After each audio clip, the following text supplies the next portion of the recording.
She has this land. The Prophet gives her the land. It's in her possession. She owns the land. The Prophet passes away. The Muslims send a few people to the land of Fadak. They usurp the land. They take the land. And the Holy Lady of Light is saying, this is my land. Why have you guys taken this land? The Khalifas have said that it's not yours. It's the Muslims. So Sayyida Fatima says, Ya Fidda, Ya Ayman, let's go to the mosque. Let's speak to these people. See, a lot of people say that Islam is against women's rights. Right? They say Islam oppresses women. Islam forces the woman to stay in the house. Islam doesn't allow women to work. Islam doesn't allow women to be involved in politics. We say no, if you pick up Islam and the real religion of Islam from the Prophet and the Ahlul Bayt, the rights that Islam has given women, even 200 years ago, this country didn't even give women those rights.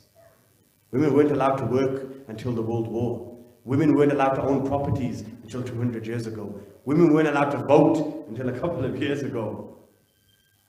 But 1400 years ago, the Prophet is saying a woman has a right of inheritance, a woman has a right to vote, a woman has this, a woman has that. So these people who are feminists and those that like to study feminism, read the life of the Holy Lady Fatima to Zahra, you'll understand what feminism is really about. What does she do? She entered politics. She came into the masjid, into the darbar. She stood in front of the Khalifa. She says, I have a problem. What's that? You've taken my land.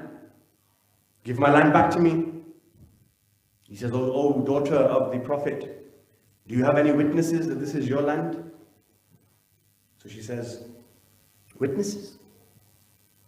In law, possession dictates ownership.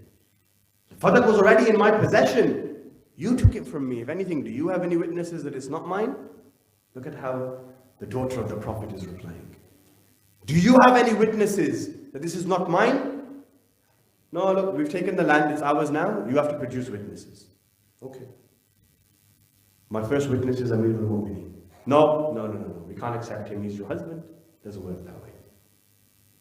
Hassan and Hussein. No, we don't accept that either. Hassan and Hussein can't be your witnesses. Ayman, one of the women in the household of the Holy Lady, one of the Kanizes. Yeah, but you see, she's just one. We need more than one. But no, we can't accept Ayman either. I have a document. Now this breaks the Shia's heart. She says, I have a piece of paper.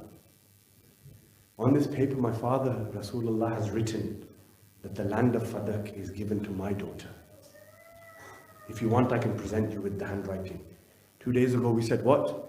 Certain Muslims believed that the Prophet was illiterate. He didn't know how to read or write.